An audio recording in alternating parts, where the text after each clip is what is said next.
Buen día, chicos.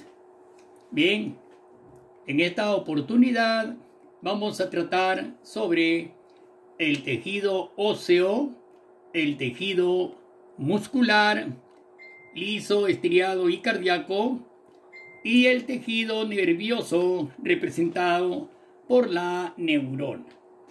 Bien, ¿qué es el tejido óseo? Dice. Primeramente, la ciencia encargada del estudio del tejido óseo se denomina osteología. El tejido óseo es una variedad del tejido conectivo en el cual la matriz extracelular está mineralizada, lo que le da la dureza y resistencia característica a este tejido. Bien, veamos el tejido visto al microscopio. Está observándose una osteo o una osteona, ¿no? Es un canal de Haber en la parte céntrica, un canal de Haber céntrico que está irrigado por arterias y venas, y alrededor se encuentran la parte mineralizada, ¿no es cierto? Es la matriz mineralizada que está en el centro conteniendo a los osteocitos, que están ustedes observando ahí, los osteocitos. Vean su célula media redondeada con su núcleo central. En la parte superior vean el conducto de Haber, mucho más grande. ¿Bien? El conducto de Haber, esas líneas negras son laminillas óseas y alrededor se encuentran el otro tipo de células óseas llamadas osteocitos. También se encuentran los osteoblastos, que más adelante lo vamos a observar. Clasificación del tejido óseo. El tejido óseo lo vamos a clasificar en dos formas. El tejido óseo compacto, que se encuentra formando la diáfisis de los huesos, de un hueso largo, por ejemplo. Toda esa longitud es un tejido compacto, ¿no es cierto? Que está formado por, haciéndole un corte, más adelante vamos a ver que está formado por un conducto de Haber central ricamente vascularizado y el mineral concéntrico. A su alrededor encontramos los osteoblastos y los osteocitos. Entonces el tejido óseo compacto está formando los huesos largos, la diáfisis de los huesos largos. En el tejido esponjoso se encuentran en las epífisis de los huesos largos. A diferencia del hueso compacto, el hueso esponjoso no contiene ostiones, o sea, no contiene osteoblastos, osteoclastos, osteocitos. Más bien, las láminas intersticiales están dispuestas de forma irregular, formando tabiques. Vean, gran cantidad de tabiques, ¿no? Una forma que le dan esa forma, estructura esponjosa, ¿no? Dejando unos huequitos que están llenos de la médula ósea roja, porque ahí nace la médula roja de los huesos, rica formadora de glóbulos rojos, ¿no es cierto? Ya sabemos eso. Bien. Dicen, ¿cuál es la función del tejido óseo? Soporte, protección y movimiento. Mucho cuidado, ¿no? Entonces, el tejido óseo forma la mayor parte del esqueleto, o sea, el armazón que soporta nuestro cuerpo. Por eso soporta nuestro cuerpo y también protege nuestros órganos. Ustedes saben, la protección, por ejemplo, el pulmón y el corazón están protegidos por la caja torácica, ¿cierto? Por ejemplo, el cerebro, el cerebelo, el bulbo raquídeo están protegidos por la caja ósea, ¿cierto? Y también sabemos que presenta el movimiento gracias a los músculos, ¿no? Que se insertan en los huesos, produciendo el movimiento en los seres vivientes. ¿Cuáles son las células del tejido óseo y su función? Mucho cuidado. 3 tipos de células bien características y con una función específica cada una de ellas. Primeramente tenemos a los osteoblastos. Los osteoblastos son responsables de la síntesis de la matriz orgánicas y su mineralización. O sea, producen minerales, minerales que le dan la consistencia dura a los huesos. Producen también colágeno, que es una sustancia que le da cierta blandura a la parte orgánica ósea. Entonces, los osteoblastos también, mucho cuidado, algunos se encargan del mantenimiento, crecimiento y la reparación del hueso. En caso pues haya sufrido alguna fractura, entonces el hueso al soldarse tiene que haber una multiplicación de los osteoblastos. Entonces, en caso de rompimientos o roturas óseas, los osteoblastos pues se encargan del mantenimiento, crecimiento y la reparación del hueso. ¿Ya? Ahí están los osteoblastos. También son células secretoras con capacidad para dividirse. Constantemente se están dividiendo unidos a otros osteoblastos y osteocitos por nexos, ¿no? Se van a unir. Bien, ahí tenemos, por ejemplo, vean, a los osteoblastos, ¿no? Los osteoblastos, entonces, mucho cuidado, se disponen alineados en una capa. Vean, ahí están los osteoblastos, mírame. Cómo se disponen alineados en una capa sobre las superficies óseas. Mucho cuidado que producen colágeno tipo 1. ¿Ah? Miren cómo se disponen los osteoblastos, ¿ven? A la izquierda tenemos tres osteoblastos, vean, de formas ovaladas, cómo se disponen con un núcleo bastante grande. Los osteoblastos. Mucho cuidado con este tipo de células, ¿no es cierto? Que son los osteoblastos, ¿ya? Participan mucho en el desarrollo y crecimiento de los huesos. Los osteocitos. Miren bien, son células maduras localizadas en el seno de la matriz ósea, en el interior de espacios llamados lagunas. Ahí tienen un osteocito, vean, cómo tienen, ¿no? Los osteocitos, pues, son osteoblastos inactivos, atrapados en el hueso. Se trata de células maduras localizadas en el seno de la matriz ósea. ¿Ven? A la derecha, esas lagunas, en el interior están los osteocitos, ¿no es cierto? Están en el seno de la matriz, en el interior de espacios llamados lagunas. Son células ovoides o aplanadas. Ovoides o aplanadas. ¿Bien? Ahí están las células de forma ovoides y aplanada con prolongaciones a los alrededores, ¿ven? Laterales y en la parte de los extremos, con prolongaciones que se introducen en los conductos calcóforos. Vean a la derecha, se encargan del mantenimiento de la matriz ósea. Ahí tenemos, por ejemplo, los canalículos calcóforos. Vean cómo se introducen los conductos calcóforos, cómo se introducen esas prolongaciones de los osteocitos. Tienen comunicación entre todos ellos, ¿ven? Ahí están los canalículos calcóforos, la línea de segmento, que es el límite de una osteona, ¿no? Porque toitito en general se llama osteona. Todo eso se llama una osteona. Entonces, una osteona está formada por los osteocitos dentro de los canalículos, ¿ven? Está formado por las laminillas óseas, cómo se distribuyen, y por un conducto central llamado conducto de Havers. ¿Ok?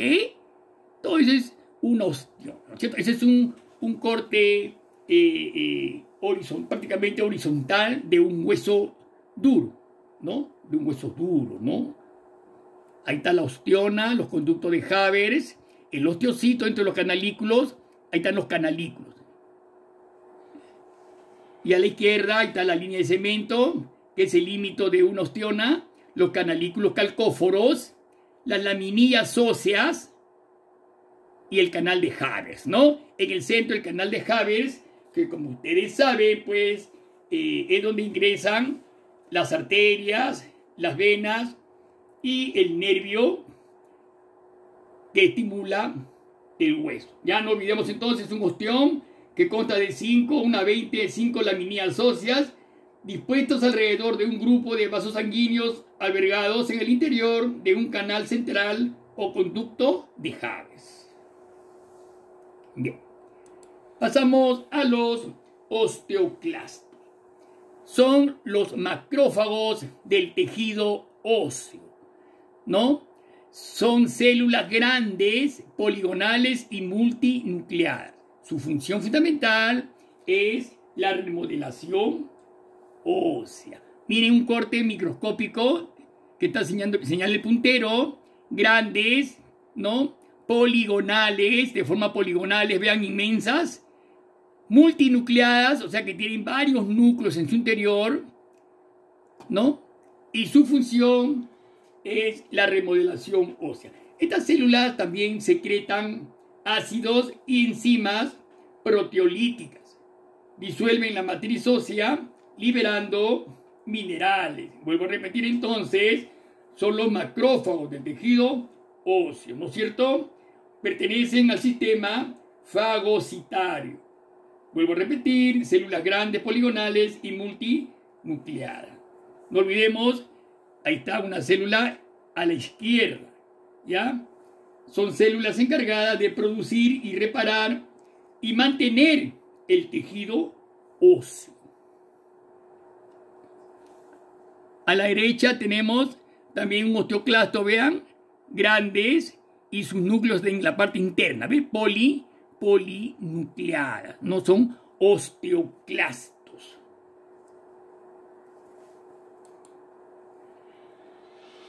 El hueso compacto, como hablamos antes, está formado por laminillas, ¿ven? Que forman osteomas. Todo es una osteoma.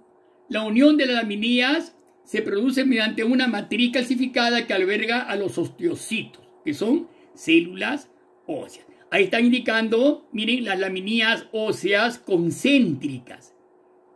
¿No? Forma circular, ¿ven? ¿Son cuántas laminillas hay? Por ejemplo, 1, 2, 3, 4 laminillas, ¿ven? En el trayecto de las laminillas, en conducto, encontramos a los osteocitos, que están dentro, ¿no? Internamente de laguna. Dentro de una laguna se encuentran los osteocitos. ¿Ve? Todos esos negritos son osteocitos. ¿Cómo se disponen? Miren, ve. Sus canalículos también cómo se disponen, cómo entre todos ellos. Y en el centro encontramos al conducto de Havers, ¿no? La roja, que es una arteria, y una vena, que es la azul, ¿no? Ese es el conducto de Havers, por el cual el hueso se nutre, ¿no? Porque la sangre tiene que llevarle al hueso nutrientes y oxígeno al hueso. Y la vena es la que sale llevando dióxido de carbono y desechos. No olvidemos que los huesos también se nutren, alumnos. Tienen unos pequeños agujeritos que se llaman agujeros nutricios. Ellos también son células vivas y tienen que nutrirse, ¿ok? A la izquierda tenemos una osteona, ¿no? Ya le dije la matriz colágena tipo 1, ya hablamos, la matriz colágena, el mineral que predomina, la hidroxiapatita de calcio principalmente, es un componente del calcio, sales de calcio, el conducto de Havers, que lo están indicando de grande, ricamente vascularizado, los osteocitos, que también señala alrededor del conducto de Havers, y las células osteogénicas, ¿no es cierto? Todo eso comprende una osteona, la unidad ósea, ¿ya? Mucho cuidado con eso, chicos. Composición química de un hueso. Un hueso está conformado por sustancia orgánica e inorgánica. Sustancias orgánicas e inorgánicas, ¿no? 30% de materia orgánica, ¿no? Conformado por las células vivas, que son osteoblastos, osteocitos y osteoclastos. Y tejido conectivo, que también participa en la parte ósea. Luego tenemos un 45% de materia inorgánica, formado por el carbonato de calcio y fosfato de calcio. No es la sustancia dura que le da la dureza característica al hueso. Y finalmente, no podía faltar el agua, en un 25%. En conclusión, una mayor cantidad de sales minerales. La dureza, no olvidemos que la segunda sustancia más gruesa de nuestro organismo son los huesos, porque la primera es la dentina del diente, ¿no? Es la dentina también. No olvidemos eso. ¿Qué sustancia le da rigidez al hueso? Ahí está la mineralización de su matriz. Se debe al fosfato y carbonato de calcio. ¿Y qué alimentos ayudan a fortalecer los huesos? Por ejemplo, los productos lácteos, ¿no? Porque contiene, como sabemos, la leche es rica en calcio. Las frutas, que aportan vitamina C. No olvidemos que la falta de vitamina C va a producir el raquitismo, o sea, una debilidad ósea. Para que la vitamina C pueda actuar, ¿qué necesitan ustedes? La luz, el calor, alumno, para que pueda actuar la vitamina C. Por eso la luz, el calor es muy importante en los seres humanos. Y lógicamente que no podían faltar pues las verduras, cereales, pescado, huevo. Las verduras son ricas en todo tipo de vitaminas. No olvidemos, en un almuerzo siempre, alumnos, una buena ensalada es ricamente beneficiosa para la salud de la persona. Para la salud es muy importante la verdura por su gran cantidad vitamínico que contiene. Bien, pasamos a lo que es tejido, el tejido muscular, alumno. Bien, ya entonces la ciencia que estudia a los músculos se denomina miología. La miología, ciencia encargada del estudio de los músculos. No olvidemos que los músculos son los que dan el movimiento al esqueleto, porque los huesos son órganos pasivos. El músculo es el órgano activo, alumno.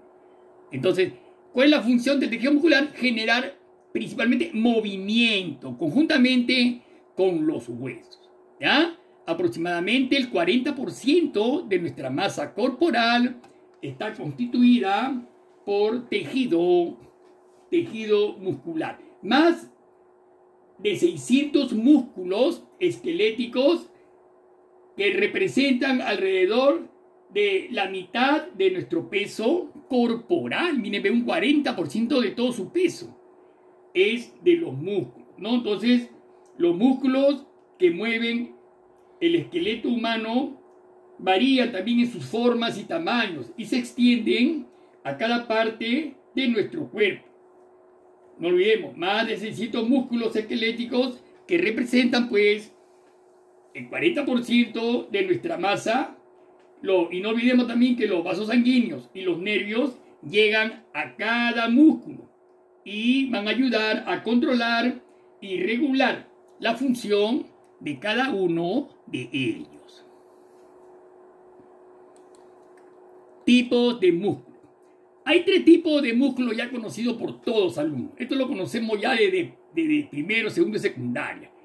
El músculo estriado o esquelético es el que conforma el esqueleto. Esquelético es la carne, ¿ya? El músculo estriado o esquelético es la carne propiamente dicha. Es de reacción rápida y voluntaria, ¿no? Por ejemplo, el bíceps, el tríceps, son músculos que usted voluntariamente puede flexionar, los puede flexionar por su voluntad misma. Se unen a los huesos mediante los tendones. Miren, ve a la izquierda, ¿no? Tenemos el bíceps, por ejemplo, la flexión, ¿ve? Entonces vemos cómo el antebrazo se flexiona hacia la parte interna ¿no? Y el músculo bíceps, le dicen bíceps porque está formado por dos músculos. Y a los extremos están los tendones, ¿no?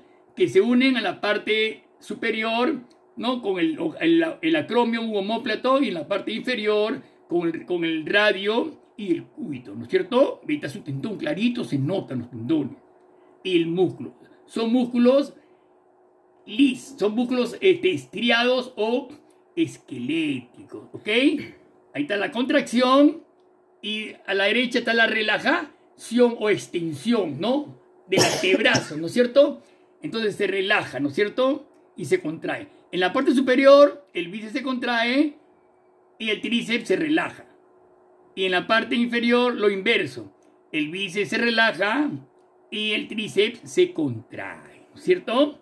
Es por mencionar los músculos del brazo, ¿no es cierto? Ahí están los músculos del brazo más completos, ¿no? El deltoides, ¿no? En la parte superior, el bíceps, tríceps, el radial, femoral, etc. En la parte, esa es una vista microscópica del músculo estriado, ¿no? Estriado porque presenta estrías transversales, como ustedes están viendo ahí, como estrías, ¿no? Estrías, por eso le dicen estriado, y los núcleos que se encuentran. Vean, son varios núcleos. No olvidemos que el músculo estriado presenta sus células, varios núcleos, a diferencia del músculo liso que presenta un solo núcleo, ¿no?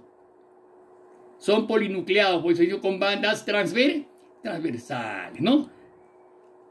El músculo liso.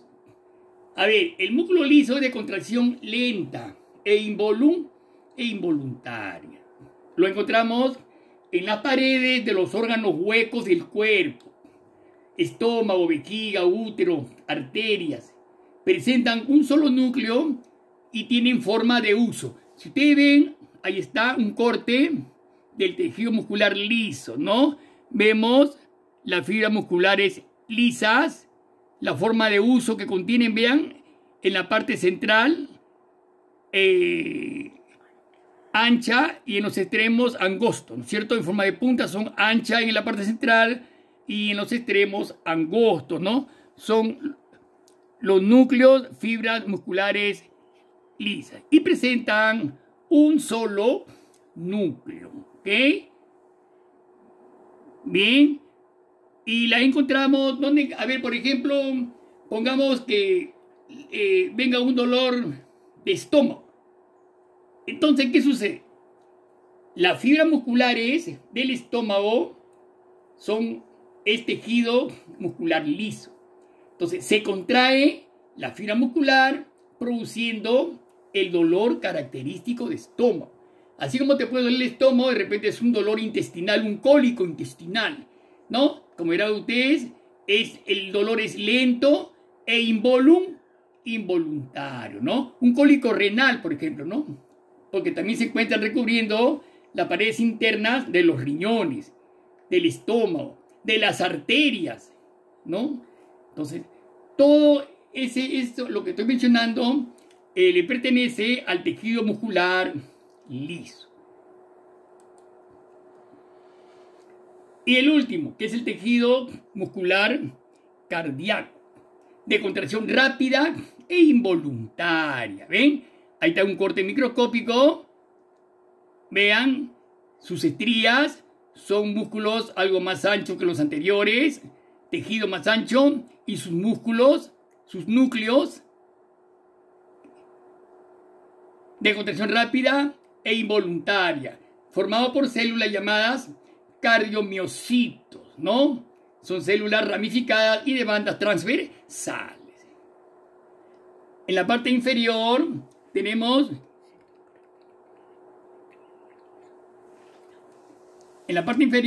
tejido muscular cardíaco de control involuntario.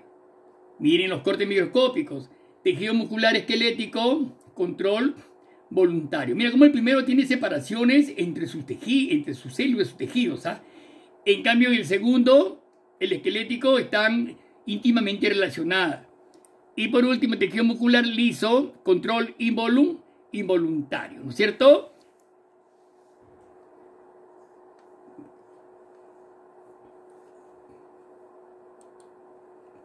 Tejido nervioso. Bien, alumnos.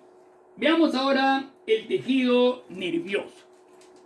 La ciencia encargada del estudio del tejido nervioso se llama la neurología.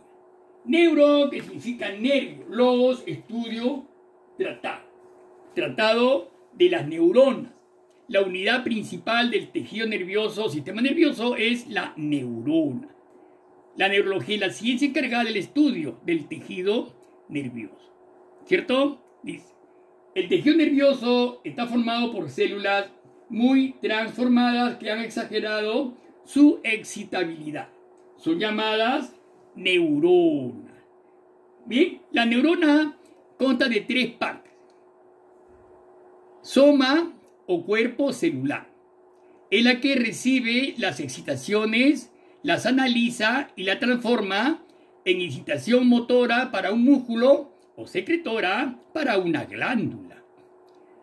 Lo tenemos las dendritas. Son prolongaciones cortas, son receptoras de estímulos nerviosos y los conducen al cuerpo celular. Y por último, el cilindro eje o axón conduce el influjo nervioso desde el cuerpo neuronal hasta la arborización terminal, el cual puede ser transmitido a un órgano o a las prolongaciones dendríticas de otra neurona con la cual se relacionan, constituyendo una sinapsis. Muy bien, ahí tenemos las neuronas. Primeramente vamos a observar la parte superior donde está el cuerpo neuronal. Todo eso morado es el cuerpo neuronal y lo verde es el núcleo. El cuerpo neuronal en la parte lateral presenta las dendritas, ¿ya? Esas ramificaciones cortas se llaman dendritas. Son las encargadas de captar el estímulo externo. Una vez que captan los estímulos externos, lo van a llevar al cuerpo neuronal, ¿no? El cuerpo neuronal, ¿ya? El cuerpo neuronal, entonces, es un órgano muy importante, ¿no?